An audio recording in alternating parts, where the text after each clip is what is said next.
When I just open the camera. May we start? Yes, sir. Our today's topic, actually, I will discuss about our some material and their electromagnetic wave propagation criteria. First of all, we have to learn about our propagation constant. Already we have discussed it, but I will include it. Propagation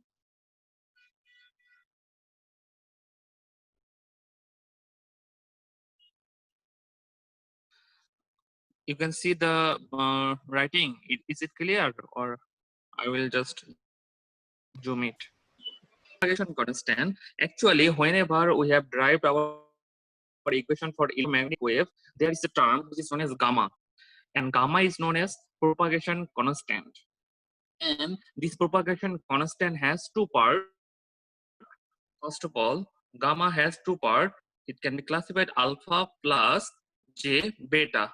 That means there is a real part and there is another imaginary part. The part is known as attenuation constant. Real part is known as attenuation constant, and the imaginary part, which will be connected through j, it is known as phase constant.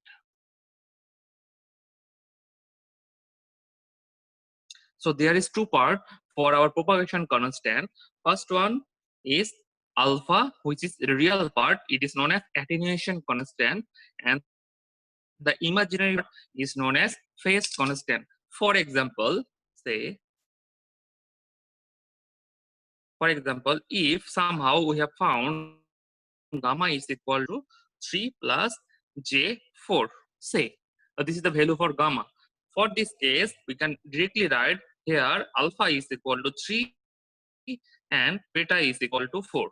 That means the real part will be the attenuation constant, that means alpha, and the imaginary part will be here beta, which is phase constant. If in any mathematics you just get this kind of equation, say you got 3 plus 4j or j4 for gamma. If I ask you what is the attenuation constant, what is the phase constant, you can write alpha, that means attenuation constant is here 3, that's the answer, and phase constant is here 4, that's the answer.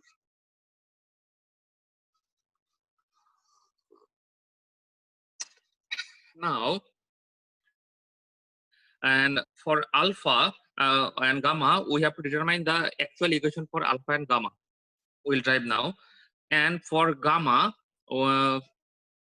whenever we just analyze our electromagnetic wave equation or Helmholtz wave equation, we have found gamma is equal to root over j omega mu divided by sigma plus j omega epsilon.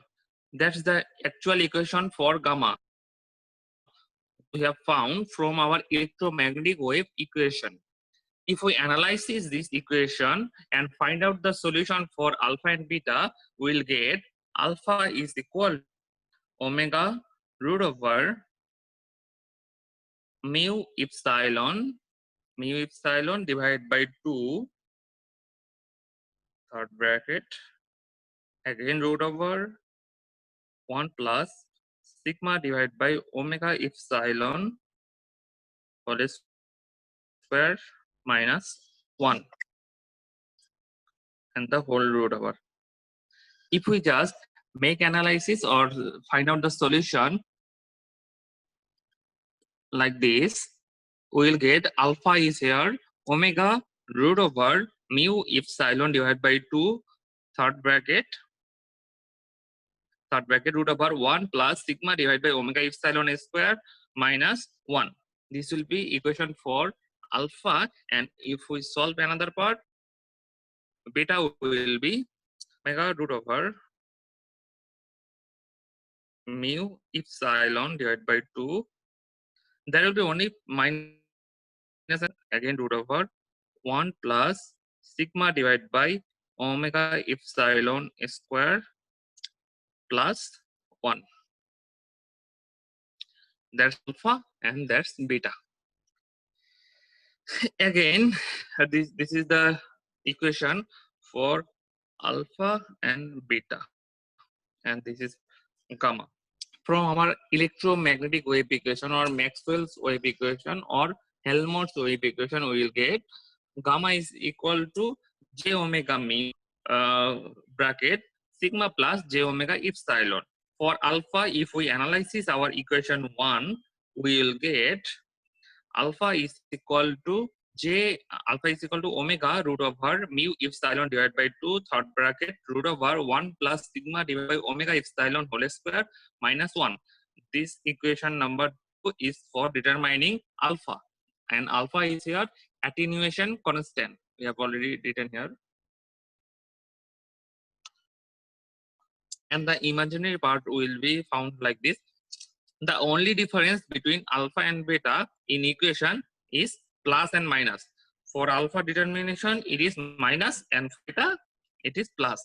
For remembering it, you can use your technique.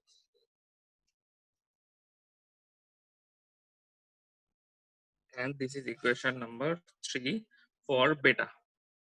And in our previous lecture in slide, we have described about our velocity. Means for velocity determination, velocity of wave, velocity will be like this: omega divided by beta, and velocity is here determined by u.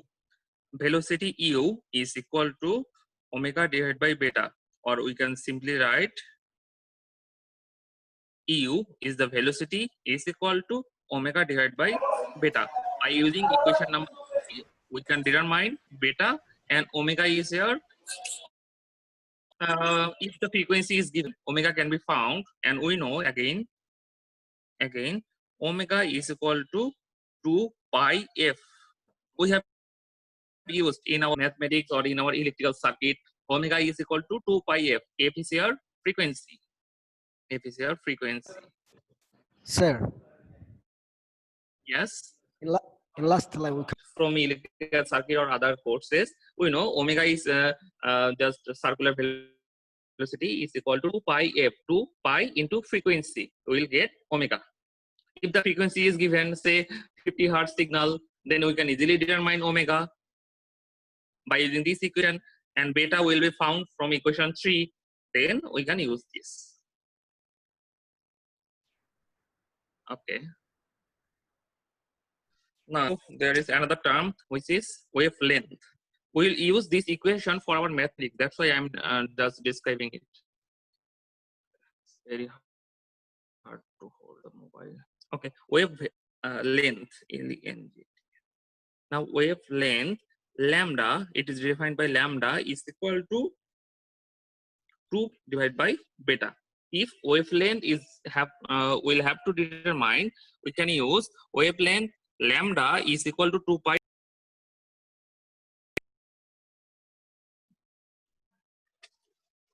Okay, there's our some equation, and there's another some equation. I will write.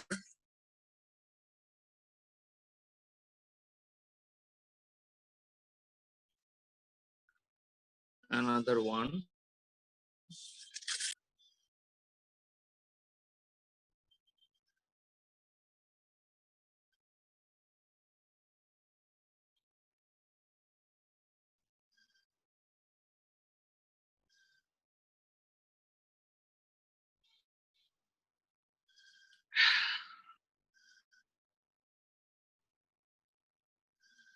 You can see this part, or I will zoom it.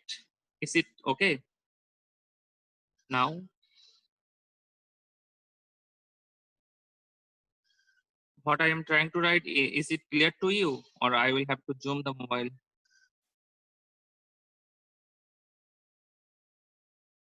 Hello.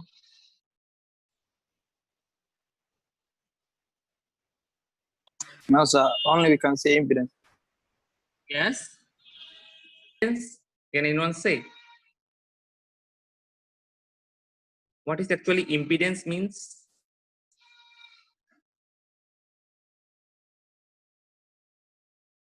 In our electrical circuit,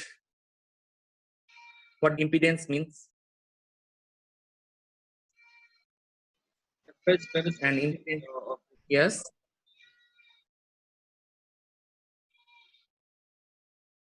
Impedance, that means which is defined by Z for electrical circuit impedance, and the unit of impedance is ohm. We have described it.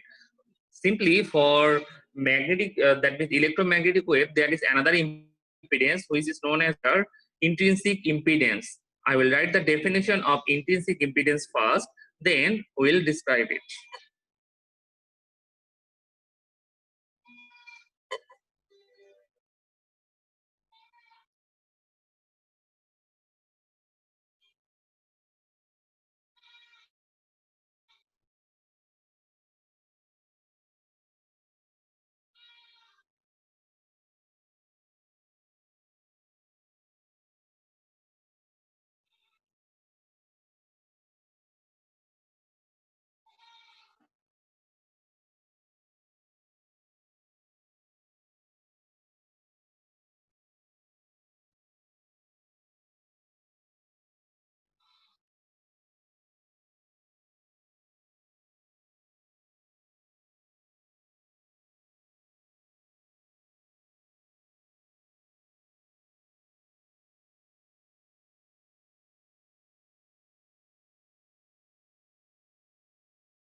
Okay, that's the definition for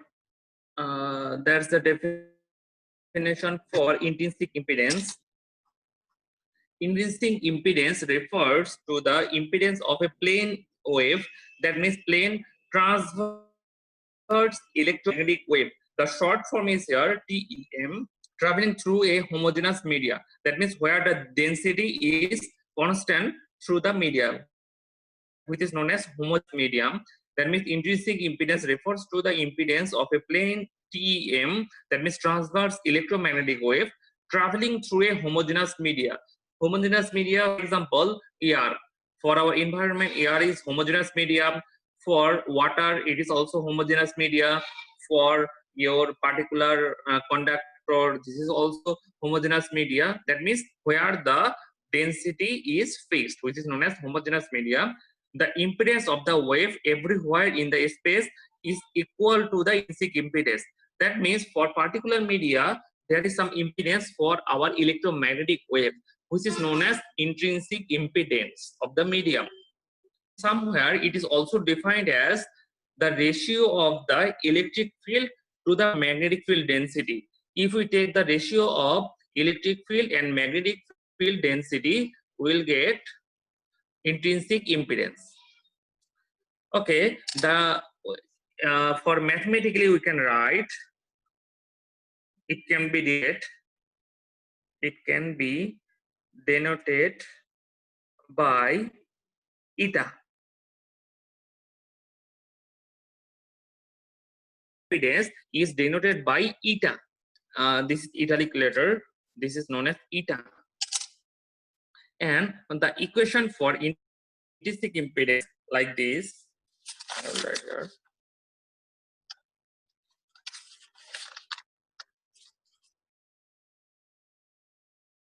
The equation mathematically, I will zoom it. Mathematically, eta is here j omega mu divided by gamma. That is the mathematical equation for eta, and which is known as here intrinsic impedance of the media. Okay, if we just simplify this equation, j omega mu divided by root over, and for gamma we know j omega sigma plus j omega epsilon. Okay, j omega mu, if we just simplify this, the equation becomes j omega mu divided by sigma plus j omega epsilon. So we can write eta is here. Okay, eta is here j omega mu divided by sigma plus j omega epsilon, and the unit for eta is here ohm, as like as our impedance for electrical circuit. The unit for eta is here ohm, and the equation for intrinsic impedance is equal to root over j omega mu divided by sigma plus j omega epsilon. Okay, that's the intrinsic impedance. If there is any query about intrinsic impedance, you can freely ask me. For mathematical purpose, we will use this equation. Eta is equal to j omega mu divided by sigma plus j omega epsilon for intrinsic impedance. Is it clear up to this? Sir, we can't sing the lower part. Yes. The last line. I cannot hear you. Can you repeat? Sir, পুরোটুকু দেখা যায় না sir.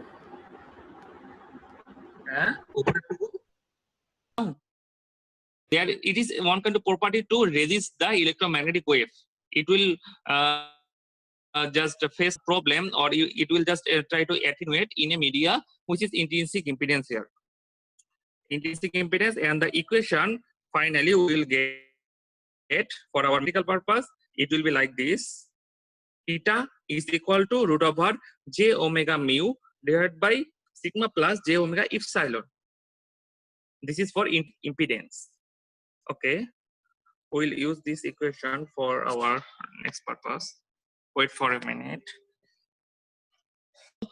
Lossy dielectric.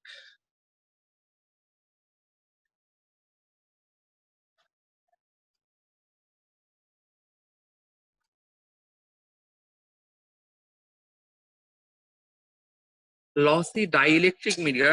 For lossy dielectric media, the conductivity sigma is very less than omega epsilon, because conductivity is very less for lossy dielectric. Lossy dielectric means you can consider plastic or rubber. In plastic or rubber, the conductivity is very less. That means electron cannot pass easily.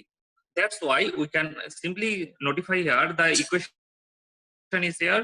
Sigma is very less than equal to omega epsilon. That means omega, we can omit sigma for our this equation. For lossy dielectric material is given here for electromagnetic wave propagation.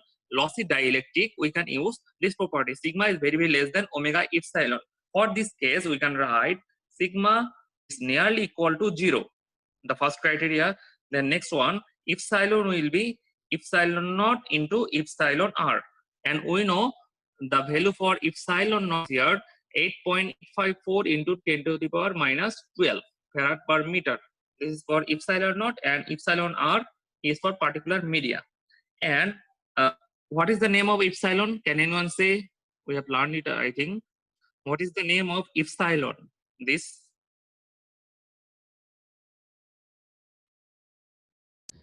Sir, we can say permittivity.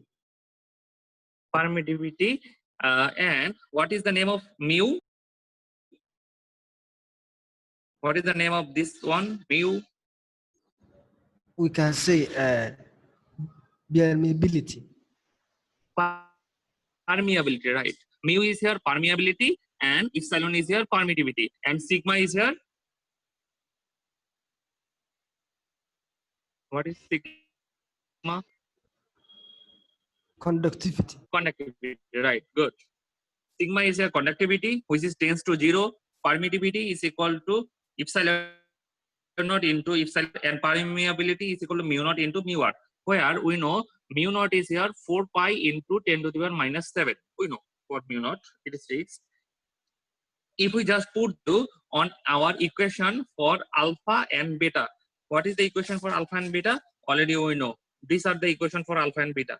If we just put all the value in this equation, that's the equation 2 and equation 3, we will get alpha is equal to 0. Values in our equation 2, we will get alpha is equal to 0, and we will get beta is equal to here omega root over epsilon. You can use these values or put the value on our equation 2 and 3. You will get this result. Alpha will be 0 and beta will be omega root over mu epsilon. You can try this for using 3 this.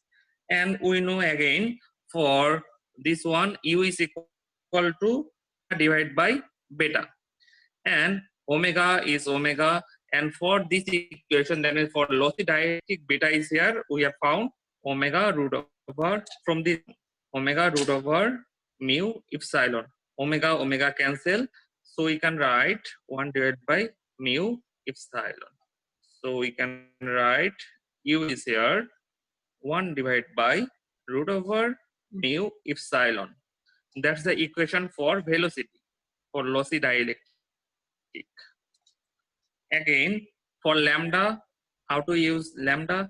We know lambda is here twice pi divided by beta, and we know for beta it is here twice pi divided by omega root over mu epsilon. Okay, that's for lambda. And what will be the value for intrinsic impedance? We have found the equation like this: j omega mu divided by sigma plus j omega epsilon. That's our equation. And if you put all the values on this equation, we will get like this: mu divided by epsilon.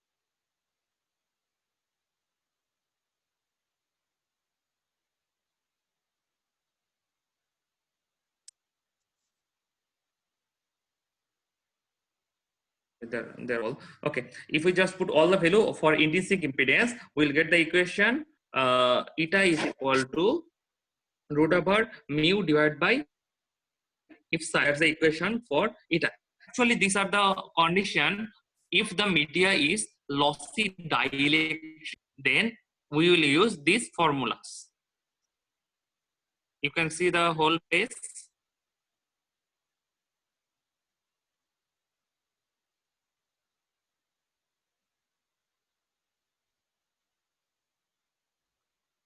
Can you hear me?